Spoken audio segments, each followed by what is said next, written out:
Greetings and salutations, and welcome to Reading Between the Lines. I am your host, the Water Dog, and today I'm going to be breaking down a combat deck. Before I do that, would you please do me the kind favor of hitting that subscribe button? It means a whole lot to me, and I really appreciate it.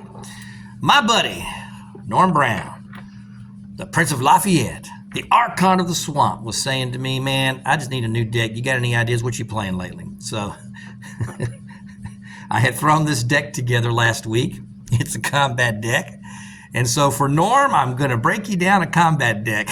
It's not anything that I would normally play, but it's just something fun to do. So it actually worked pretty good. So here we go. We're going to break it down. The name of this deck, folks, is called Snakes, Singers, Hearts, and Horseshoes. That's the name of the deck. And that's because I've been really trying to figure out a way to get Horseshoes to work. Now, typically speaking for me, I like Horseshoes. I think it's a great card. It's a very, very fun card. You know, the fact that you can do damage, I love that, okay? It's very familiar to something like Shattering, because with the Shattering, you can inflict 2 unpreventable damage on a ready minion, right? Well, Horseshoes is the same thing. You can inflict 2 unpreventable damage on a ready minion. The great thing about it is it doesn't cost you a blood, where the Shattering does cost you blood, but the Horseshoes doesn't, and it's a potent thing. And I've actually been working out a combination of using the Shattering and Horseshoes in the same deck, and I'm just kind of pre-warning people right now. It could be seen in one of those tournaments in New Orleans, just so you know. Just heads up, Jay Kristoff asked me when I was out there in the Week of Nightmares, you're playing a deck that you just did a video on. You're going to let everybody know what you're playing? And go, yeah, don't bother me none. They either stop it or they don't stop it. So it don't bother me. If you know that it's coming, it doesn't matter. So there you go. You either stop it or you don't stop it. I like a good combat deck, and I wanted to try something silly and different. So this is kind of a little bit of all over the place. So let's get to it. Snakes, Singers, Hearts, and Horseshoes from my buddy Norm Brown. Here you go, brother. Here it is. Here's the crypt. We're going to play 4 Geds. That's my Snakes. I got 4 Scout Youngbloods and 2 Hillenvels. That's your Singers, okay? And we're going to run 2 Anarch Converts, okay? And so that's my crypt. So right out of the gate, you should already kind of figure out what we're going to be doing here. We're going to be doing a lot of, combat and combat damage type of thing. So of course we're going to be doing Typhonic Beast, and we're going to be doing Shattering Crescendo. So that's really what we're doing.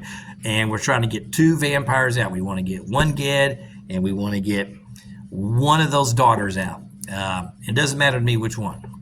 Either one works for me, okay? And get 1 of them daughters out. I prefer Scout, but there you go. So let's go to the library. The library is a 90-card library. We're going to have 6 Asher tablets because we want to be able to repeat Shattering Crescendo. We want to be able to repeat Typhonic Beast, and we want to be able to repeat Horseshoes. That's what we want to be able to do. We got a Bleeding the Vine. Bleeding the Vine is a great card for protecting Asher tablets. It's just a good card to protect your Asher tablets, and that's why you got it. 4 Valens. Okay. And that's it. That's Master's card. And the reason is because we don't care about anything else. The reason is because we're going to be entering combat and we're going to be trying to do damage. There's nothing else to worry about in a Master. I don't need anything else. I just want to make sure I'm drawing the cards I need. 21 action cards, 2 concert tours to kind of refill up my daughters. And then here comes the Hearts part of it, 3 Heart of the Cities.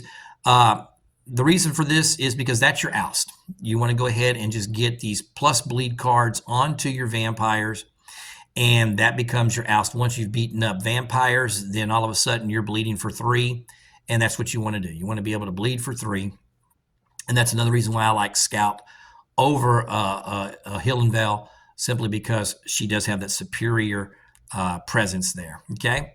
4 Horseshoes.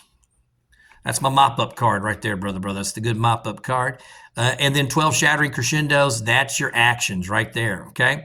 Modifiers. We got to have some stealth in this deck. So we got 2 Cloaks, 2 Elder Impersonations, 2 Faceless Knights, 2 Forgotten Labyrinths. We're going to have 6 Freak Drives. That's to unlock to take that second action, and Lost in Crowds. Action modifiers, 4 Swallowed by the Night. And the reason why I like to Swallowed by the Night and have 4 is to have that additional maneuver. so that if you get into a combat situation and Typhonic Beast needs an extra maneuver, well, then you've got 4 cards that gives you the maneuver for that as well. Reactions, just for some sort of defense on the QV, and then 4 visions of Zapathasura. So there you go. Our combat package is just going to be your typical Typhonic Beast combat package. 6 Immortal Grapples, 4 Taste of VTES, 16 Typhonic Beast, and 4 Unflinching Persistence, once again, to have a maneuver for combat. And plus, it also gives you another defense as well. The other good thing is it gives you the defense protection for your daughters. So that's another good reason for having that in there, is it does help protect them as well. And so that's it. That's the deck. So basically what we're going to do is we're just going to simply use Ged's special. You know, Ged can enter combat with a minion as a D action, and he gets his Serpentis cards that cost him 1 fewer blood. So you simply enter combat and Typhonic Beast there. And then you mop up when you can using the Shattering Crescendo, and you then mop up when you can with Horseshoes. And that's really what you're doing.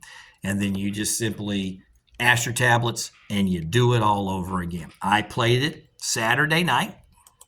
We had a 4-player table, and I thought that the deck went pretty good. I mean, right out of the gate, I just went backwards. Of course, if you know me, I always go backwards. If I'm playing a combat deck, you got to hit your predator. You got to protect your backside, and so that's exactly what I did.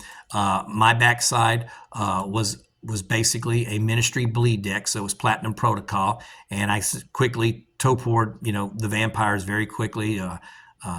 I topored Sergio, and I topored the other Baron, not Vivian, but the other one, and topored them down and just really crippled him pretty quick and in a hurry.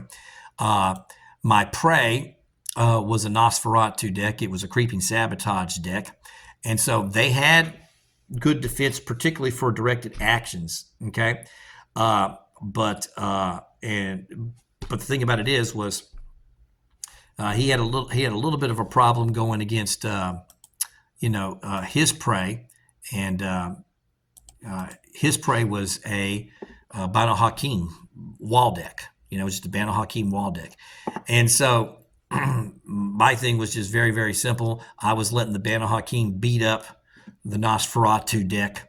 I just beat up the Ministry deck, and then I just mopped up the table once I got to that particular point. And so once everybody's weak, because then, I had a better combat package, especially with the maneuvers, using the unflinching persistence and stuff to go through, and the deck won. The deck did really, really good against, those decks.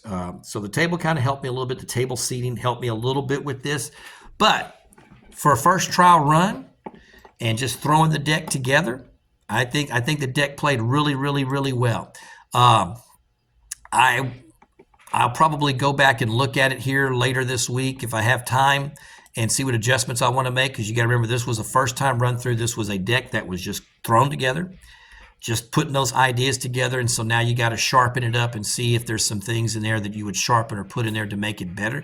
I don't know yet. I'll look at it and analyze that, but I do think the deck idea does have some merit, and it might be a way to get Horseshoes out there on the tournament winning database. Man, I think that would be great, because I like the card.